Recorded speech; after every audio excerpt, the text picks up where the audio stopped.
These are 5 mistakes that you're making in your intro that are causing your viewers to leave and keeping you friend-zoned by the YouTube algorithm. Some of these mistakes are so atrocious. It's no wonder that the algorithm has never asked you on a date. But once you fix them, viewers will swipe right on your videos over and over again. So if you want to land that first date with the YouTube algorithm, the first mistake that I see over 99% of creators make, and I call it the dead fish delivery. Most people think that the biggest intro mistakes that they make is the words coming out of their mouth. But the performance of your intros isn't just about what you say, it's also about how you say it. When you walk into a party full of strangers, would you rather talk to the guy who's shy in the corner and doesn't really like talking to other people? Or would you go towards the person who has all these stories, is interesting, is super energetic, and is the life of the party? It's an obvious choice because the words that you say don't actually matter if you completely butcher the delivery. Your intro is the first impression that someone makes of you. Viewers will decide within the first 30 seconds whether they want to continue watching the rest of the video or not. And there's this quote by Maya Angelou that I've absolutely fallen in love with, which says that people will forget what you said, people will forget what you did, people will never forget how you've made them feel. Now, this quote applies more in the context of interpersonal relationships, but YouTube is also a relationship game. If the way that you deliver the script can make your viewers feel something, your message is more likely to land with them. Many business owners or people starting out on YouTube will make this mistake, is that they will sound like a dead fish.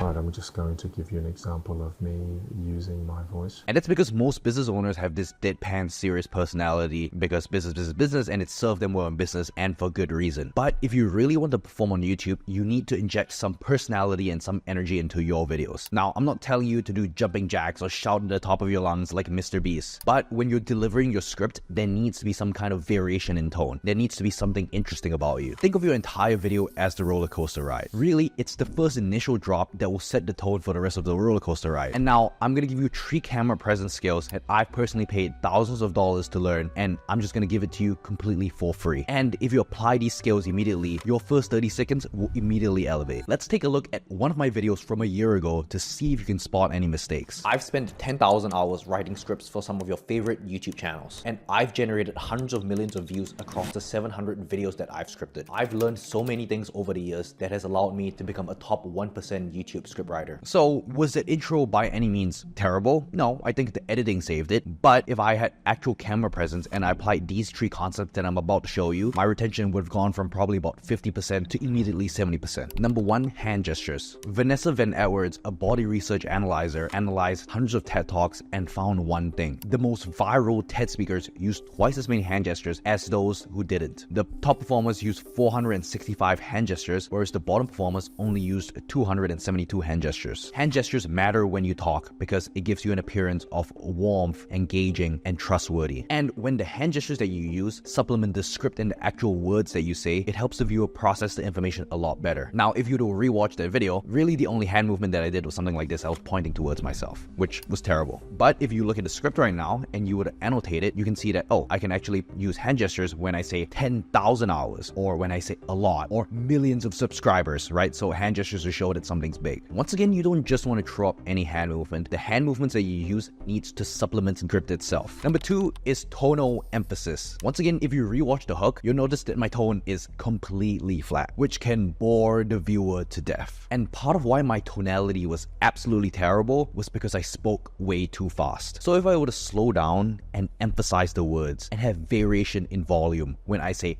10,000 hours, the feel of the video would be completely different. And once you fix those last 2 mistakes, the third mistake that you want to fix is your emotion. Right now, if you just rewatch the raw clip, there is 0 emotion in the video. If you watch my first 10 videos, you probably wouldn't even see me smiling. Emotion can be brought up through a couple ways. Number 1 is through facial expressions. When you're smiling, or when you're really frustrated, or you're just angry, you can show it in your facial expressions or in your body language. Either works. Or when you're looking at your full script, you can also highlight the emotions behind certain words. So when you're saying happy, there's going to be more energy behind it. Or when you say struggling, you can immediately feel that you're absolutely struggling, right? And you can feel like you're getting beaten down. And just by understanding the hidden meaning or the hidden emotion behind certain words, you'll be able to dial that in and give that extra oomph so that you can come across as confident on camera. And once you have your camera presence and delivery on lock, you can pass the raw footage to the editor and you'll immediately tell a difference. The editor isn't trying to save boring raw footage with all these graphics and animations. Instead, the editor's job is to take your raw footage, which is already at 100%, and take it to 110, 120% with the specific graphics that they add. Remember, your intro is the first point of contact between you and the viewer. First impressions last, so bring in emotion, bring in strong camera presence to build a lasting emotion with the viewer. The next mistake that I see many creators make in their intros might seem obvious, but I see creators mess this up constantly, and it's killing their attention before they even say a word. And I call it the false start. When viewers hover over your video on the homepage, your video shows a preview of the first couple seconds. Think of your thumbnail like your profile picture on a dating app. If you're a hot chick and you have many pictures in bikinis, many dudes are gonna swipe right. But if you show up on the date and your nose is crooked and your hair is messed up, you're not gonna get laid that night. And on YouTube, the same thing happens. When your thumbnail doesn't match the first few seconds, the viewers are gonna click off the video because they're gonna feel like they've been clickbaited. And this isn't just for entertainment videos. The same principle applies for educational videos. Take a look at one of my recent thumbnails. You can see here the thumbnail shows that I'm wearing glasses, but when you click on the video, I'm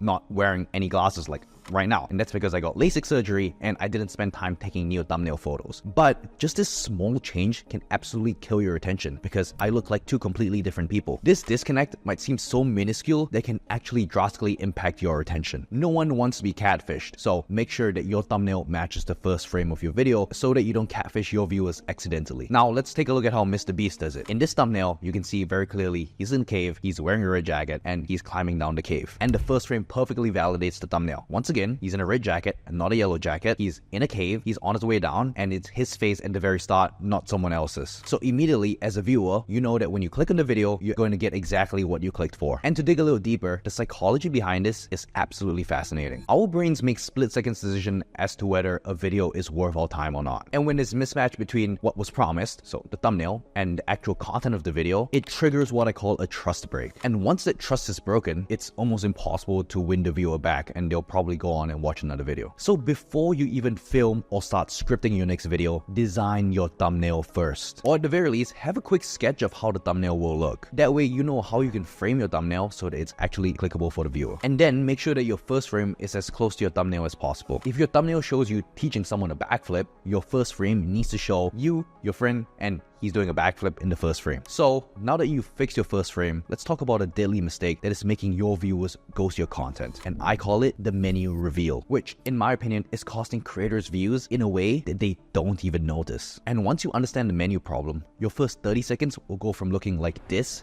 to this. When you walk into a normal restaurant, the server will immediately hand you the appetizer, main course, drinks, specials menu. And what most people do is that they'll flip directly to the item that they want. So if they want the main course, they'll immediately open the main course menu and pick the item that they want. They'll have that meal and they'll immediately leave. And that's exactly what happens when you reveal what's going to happen in the video at the very start. So viewers know exactly what to expect. They'll go in, watch the segment, and then immediately leave. In the YouTube world, this phenomenon is called segmentation loss, which is a fancy way of saying that your viewers are treating your video like a restaurant menu. They'll pick what they want and they'll immediately leave. But if you go to a 3 Michelin star restaurant and there's a 9-course menu and you order the 9-course menu, the chefs aren't going to serve you dish 4 and then you can leave. No, you're going to stay from start to finish. It's because there's some kind of intrigue there, there's some kind of a luxury there, and you really want to stay from start to finish for the whole experience so that you can experience it in its entirety. And that's exactly how you want to position your video. You want to be the 3 Michelin star restaurant, not your average Denny's diner. And let me show you how you only need your intro to position yourself as a 3 Michelin star restaurant. Let's say your video title is about how to set up a professional camera. If part of the script looks like, in this video, I'll show you how to set up the camera settings, how to do color grading, special editing techniques, how to do lighting, and finally review my export settings. Let's just pause there because the viewer who wants color grading tips will just drag their mouse to where you teach color grading tips, watch the section, and immediately leave. But if your video is positioned as a 3 Michelin star restaurant and you would have scripted like a pro, you can say something like, what I'm about to show you has completely changed the way that I shoot my videos. And by the end of this video, you'll understand the top mistakes that creators make and how one simple adjustment can completely transform your footage. You can see in the second version, every payoff isn't laid out in the first 30 seconds. You build intrigue and there's some kind of curiosity baked into the script. Understand this, curiosity gaps drive retention. When viewers can't predict what's going to happen next, they stay hooked for the rest of the video. It's like watching a great Netflix show. You want to keep watching because there is curiosity, because you wonder what what's gonna happen next. So these are 4 steps to fix the menu problem in your next video. Number 1, start with a strong promise of value. So that's hooking the viewer in with the very first line. Number 2, hint at what's coming, but don't reveal everything. Number 3, create mini mysteries throughout your intro. And you can say stuff like, wait until you see what I found out after I tested this. Number 4 is to build anticipation for what will happen at the end. So you can say something like, the last tip completely contradicts everything that you've heard before about running a YouTube channel. So now that we've fixed the menu problem for you, let's talk about the 4th mistake that's making viewers leave faster than your dad left for the milk. And I call the next mistake the professor complex. And I see it happen all the time. You know that one college professor who's brilliant with physics and has written hundreds of research papers on black holes, and you immediately assume that they must be the best teacher in the world because they're the most knowledgeable. But then you listen to their lectures, you're 5 Red Bulls in, and you can't even stay awake. Like, what the hell? Well, there are many creators who are becoming that exact professor, and it's killing their intros. When you first start creating content, you would usually figure out your niche, and you'd be super well versed in your niche. You'd consume every single video on it, you join courses, you buy masterminds, and you become the top 1% in that niche with your knowledge. But then something interesting happens to your brain. Like that professor who spent 30 years in academia, you start forgetting what it's like to be a complete beginner, and it's called the curse of knowledge. And this curse of knowledge makes you include all this jargon and overcomplicate everything, so it's very difficult for the viewer to understand what you're actually trying to say. It's like if you're a dad and you're trying to teach your kid how to ride a bike, but you've been riding a bike your whole life, so how do you even teach them how to balance? It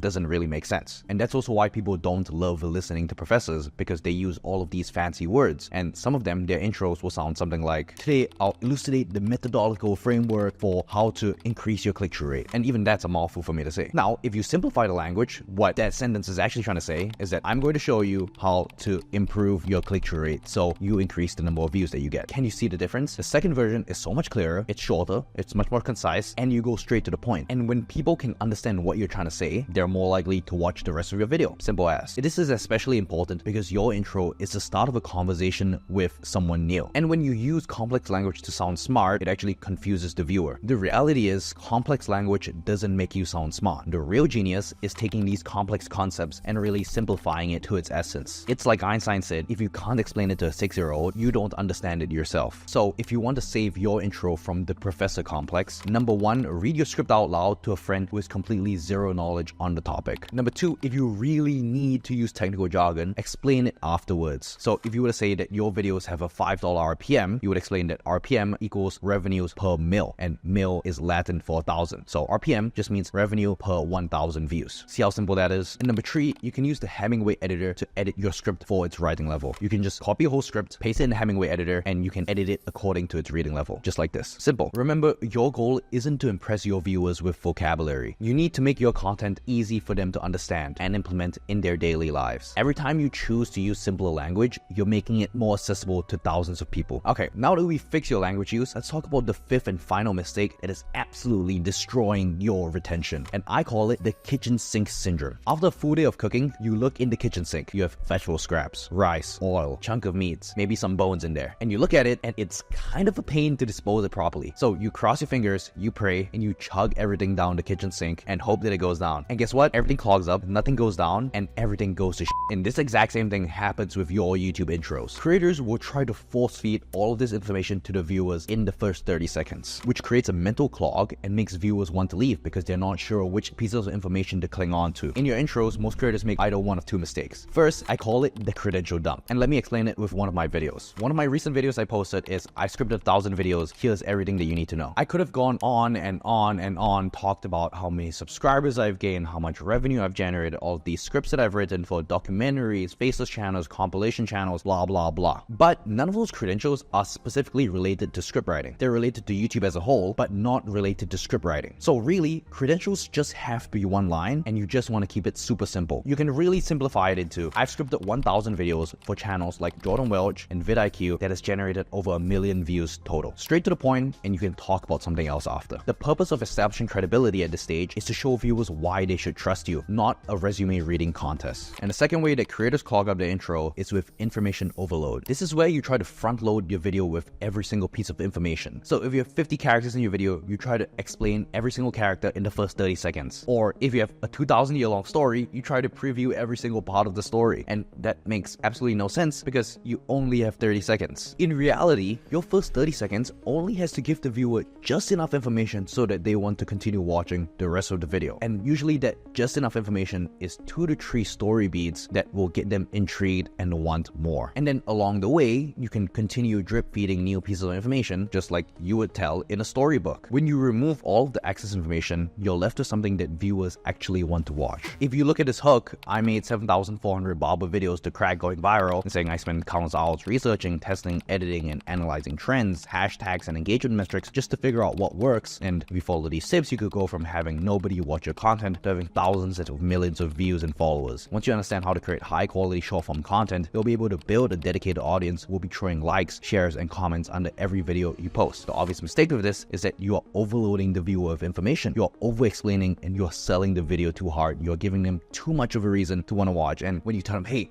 you have to watch this video, doesn't become super compelling. But if you were to really simplify it, it would turn into I made 7,400 barber videos to crack going viral, and you compress it. If you follow these tips, you'll go from nobody watching your content to having thousands and millions of views. You've heard all of the common tips, but you haven't heard of the 3 golden pillars every viral video is built upon. It's a lot simpler, it's a lot shorter, and you immediately get to the meat and bones of the video. If you're looking at your intro right now and you're unsure what is considered essential information versus nice to have information, a great way of determining if a piece of information is worth adding into your intro is by deleting it. And if you delete it and the flow is crooked, then you need to have it in your intro. But if you delete it and the flow still makes sense, you could probably delete it. Remember, your intro isn't dumping ground for everything you know. Think of it as the appetizer that makes your viewer want to go to the main course. Keep it focused, keep it relevant, and keep it flowing smoothly. Now, of course, there are literally dozens of intro mistakes that I've yet to cover in this video. And that's why I created a 200-page slide deck going over all of these mistakes, rewriting hooks that are broken, and showing you all of my best hooks and why they work. Literally breaking it down line by line, why it works, why you should write it like this, etc, etc. And I'm giving it away completely for free. All you need to do is click the link in the description to get instant access. Now, intros are only a tiny part of your script. You still have to learn how to write the body, do storytelling, how to use AI in your scripts. And that's why I made a full script writing course where you can learn everything that you need to know about how to write a great script. Click over here to watch it, and I'll see you in the next one.